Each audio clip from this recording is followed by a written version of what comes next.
Recentemente, o Cruzeiro Esporte Clube, um dos principais e mais tradicionais times de Minas Gerais, teve 90% de suas ações vendidas para o empresário Pedro Lourenço de Oliveira, o sócio fundador dos supermercados BH e principal patrocinador do clube nos últimos anos. O acordo foi firmado com Ronaldo Fenômeno, o principal responsável pela equipe desde 2022.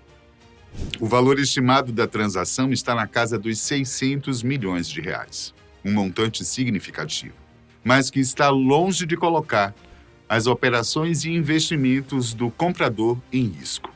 Isso porque Pedro está à frente da quinta maior franquia de supermercados do país, que fatura algo em torno de 17 bilhões de reais anualmente, segundo dados da associação responsável pelo setor. E ao contrário do que muitos pensam, Lourenço não vem de uma família de grandes posses. Ele construiu seu patrimônio basicamente do zero e só conseguiu abrir o primeiro empreendimento aos 40 anos de idade, sendo um exemplo para todos que se interessam pelo empreendedorismo. Hoje, nós vamos conhecer um pouco mais sobre sua história e entender como ele conquistou seu patrimônio e se colocou no topo do ranking de sua categoria, concorrendo com multinacionais bem estabelecidas e até com o mercado internacional. Pedro Lourenço nasceu em Paineiras, cidade que fica a cerca de 250 quilômetros da capital Belo Horizonte. Seus pais eram lavradores e foi trabalhando com a terra que eles conseguiram sustentar os 9 filhos. Mas isso não era uma tarefa fácil, é claro. Por isso, Pedro e os irmãos também precisaram trabalhar desde cedo para compor a renda familiar. A principal atividade que eles desenvolviam era lidar com os afazeres típicos da roça. Mas eles também chegaram a trabalhar em minas de carvão, tudo conforme a necessidade de cada momento. Por conta disso, Lourenço não pôde se dedicar totalmente aos estudos e só frequentou a escola até o 8º ano. Quando fez 18 anos, ele decidiu se mudar para a capital em busca de novas oportunidades. O empresário chegou a trabalhar com vendas, comercializando café, mas foi dentro dos supermercados que ele construiu sua carreira. Ele começou como carregador de caixas, repositor, encarregado de depósito, supervisor de vendas e gerente, o que lhe deu uma ótima noção sobre o ramo que, aliado à sua sensibilidade para o comércio, formaram a chave para o seu sucesso. Mas isso não aconteceu do dia para a noite. Nem foi conquistado sem envolver vários riscos. Em 1996, aos 40 anos, após juntar as economias de uma vida inteira, Lourenço decide vender boa parte de seus bens, como o carro da família, para abrir uma mercearia na periferia da cidade de Santa Luzia, que fica na região metropolitana de Belo Horizonte. Essa seria a primeira unidade do conglomerado de supermercados BH. Mas até chegar a esse nível, o empresário foi muito criticado. Acontece que focar no público periférico, especialmente nas classes C e D, era um investimento muito arriscado. Porém, onde todos enxergavam risco, Pedro enxergava oportunidade. Sobretudo porque era o seu local de origem e ele reconhecia todas as necessidades, preferências e necessidades daquelas pessoas. O investimento foi um sucesso absoluto. O empresário focou na estratégia de oferecer preços mais baixos que o mercado, praticando uma margem de lucro menor, o que implicava que ele precisaria efetuar mais vendas, mas ao mesmo tempo ganhava na concorrência e conquistava a clientela mais rapidamente. Essa continua sendo a principal estratégia da rede de supermercados BH. E mesmo que tenha sido uma das chaves do seu sucesso, ainda é criticada por várias pessoas. Não dá para agradar todos ao mesmo tempo, né, não?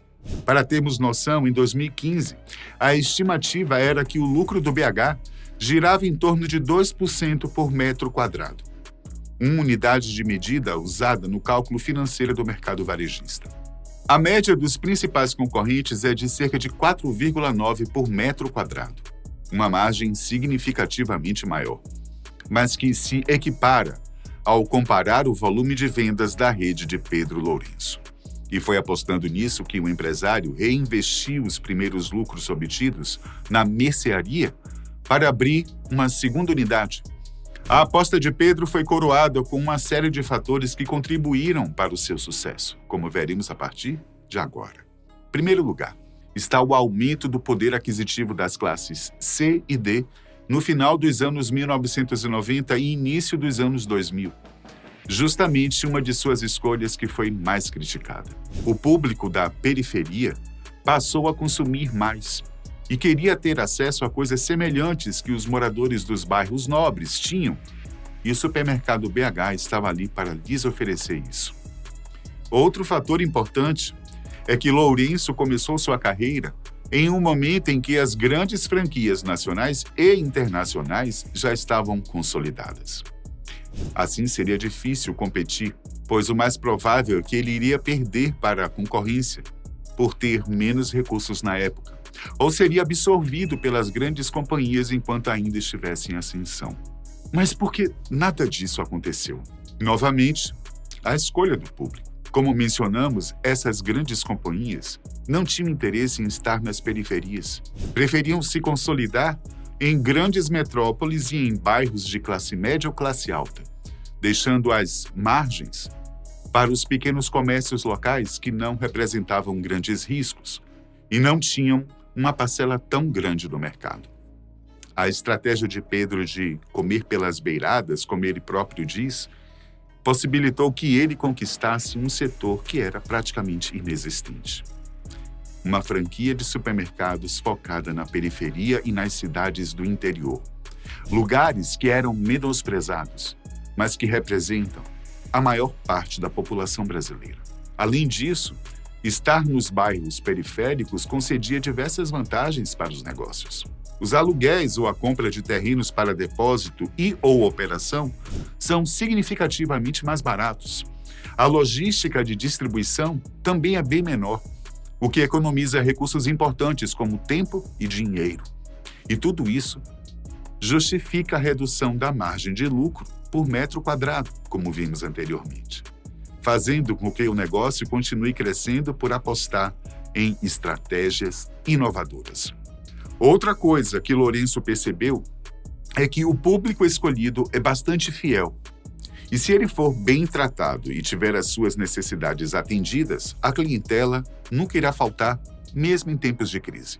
A maior parte dos mercadinhos disponíveis era pequena, escura, com poucas opções de produtos e preços altos, o que fazia com que as pessoas precisassem se deslocar pela cidade para encontrar opções mais viáveis.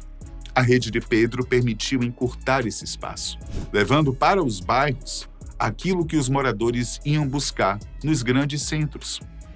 Suas lojas têm um espaço amplo, são bem iluminadas, têm uma grande variedade de produtos e, claro, sempre oferecendo um preço mais baixo que a concorrência, especialmente após conquistar uma escala que lhe permitiu negociar com os fornecedores, se tornando ainda mais competitivo no setor. Aliado a isso, a Rede BH também passou a investir em produtos de marca própria, o que não é uma estratégia nova no mercado, mas a possibilitou ser ainda mais efetiva no desenvolvimento de tática para praticar preços baixos.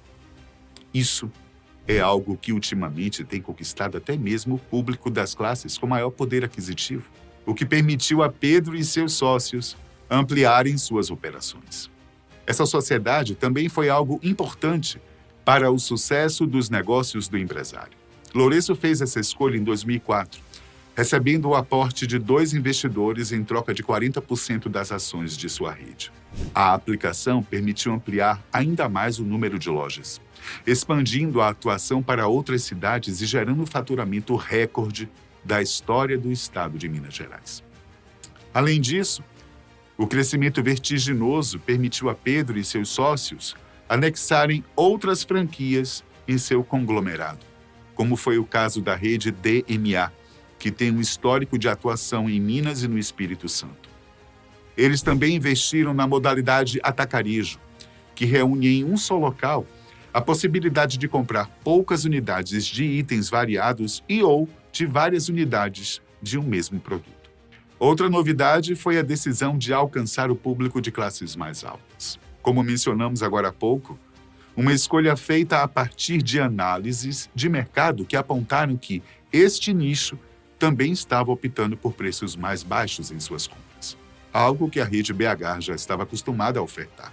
Tudo isso resultou em um patrimônio de mais de 300 lojas, que estão espalhadas em 95 cidades diferentes, a maioria esmagadora concentrada em Minas Gerais. São mais de 35 mil colaboradores diretos e um faturamento anual de dar inveja em muitas marcas consolidadas, viu? Só para te dar uma noção, em 2020 a rede faturou cerca de 8,9 bilhões de reais.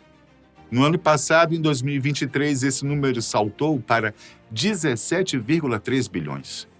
O que significa que eles estão crescendo acima da média do próprio setor. Mas apesar de todo esse sucesso, Pedro diz que irá continuar com as mesmas estratégias que têm dado certo até então.